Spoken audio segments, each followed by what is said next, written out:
How important is your caddy? A caddy is very important, especially for me. I mean, in my eyes, he's my right-hand man out there, and he's another set of eyes on the golf course that helps me see things that I might not see, But it's a trust thing. You got to trust them. You got to learn to, be with them. That what's going on around you. Just different shots that you hit. Different places that you get into. There's a lot of things that go into caddying that people don't understand. Caddy is a big part of the big part of the tour for a lot of them players. Because you can have anybody off the street and play good, but over a period of time, if you just got anybody off the street and he ain't doing his job, it's kind of hard.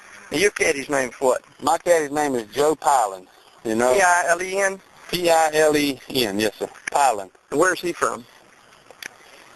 He lives, he's originally from all over. His daddy was in the service, but he's been living in Milton, where we grew up at. We went to high school together. He's been in Milton since he was probably, I think, about 13. What makes Joe such a good caddy? Because he likes to work. What does that mean? I mean, he'd go to the golf course, like we'll go play a practice round or, goof off, during right before the tournament starts. Tournament starts on a Thursday. Mm-hmm. And we'll get there like on a Monday. Mm-hmm. And what he'll do is he'll go around that golf course without me with a set of lasers, and he'll shoot the elevation change. He'll step the greens off, see how deep the greens are.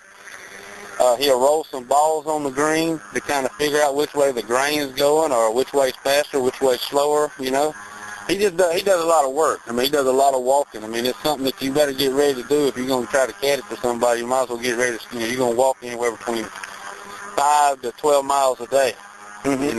Walking, maybe not having to tote the bag or anything, but at least walking. And then when you do tote the bag, it's going to weigh anywhere between 30 pounds to 40 pounds, according to what the conditions are. If it's raining, you got all your rain gear in there, it's going to weigh at least, you're going to weigh 40 to 45. And, if it ain't raining, and if we're just out goofing off, and I won't hardly have no balls in there, it'll be, the bag will be at its lightest. It'll be about 25 to 20 pounds. Uh-huh.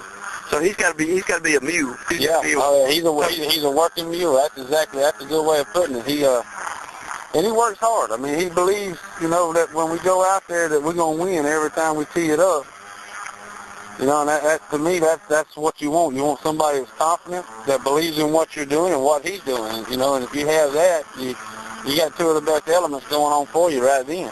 What do you do, Boo, when you get to a hole and you see the shot, you see the lay one way, and he sees it another? Well, it just all depends on, the variations of the wind, the variations if there's a pond or if there's of how the green sits. We'll talk about it. We'll sit here and we'll discuss what kind of shot we're going to hit before we do it. It's just like going to a pond. You might have a pond that's, it's a little dirty, so you want to fish with something a little brighter. Or, or if it's deer hunting and the wind's blowing from this direction, well, you want to get on the other side. You don't want to be sitting there with the wind blowing straight downwind off your back right across the food plot or something. I mean, there's so many different variations that you can do, and I think that's the reason why I love hunting and fishing so much as I love golf, is because at any minute, anything can change. So he's sort of partner playing, right? Yes, sir. He's your partner, he's looking out for you, and because if you win, he wins, right? Exactly right. Doesn't he get a percentage of what you win? He gets a percentage. If we win, he gets 10%. Actually, if we finish in the top 20, in which everybody's different how they pay their people, he gets a percentage of 10% of what we win if we finish in the top 10. Mm-hmm. And outside of that, he gets 7%. I see. All the way to whatever place we finish in. If we miss the cut, he only gets his base salary. He has a salary, too, of, I think it's $1,500, mm-hmm. in which, that sounds like a lot of money a week, but actually by the time you done got your motel room, and what people don't understand when you're on the road is in motels, when they find out the PGA Tour's coming in town, they jack them prices way up, and the motel rooms are anywhere from $100 to $150 a night. So does he pay for his own motel? He pays for his own room and board, and his food and everything else. I mean, he pays for all that, except for some places where, I might have if I'm renting a house or something and I got room and he wants to stay, he'll come and stay. So in other words, if you don't win, he doesn't make a good payday. No, sir. If you do win, he makes a real good payday. Yes, sir. He makes, like I said, we won earlier this year right at almost $1 million, and by the time everything, when I paid him all his stuff out, he made him $100,000 for that one for that one tournament. I see. That's to me, that's one hell of a week. And so it's very important to him that he give you all the advantages he can give you, right? Yes, sir. Yes, sir. He's out there to win too, and that's what it's about. You got to win.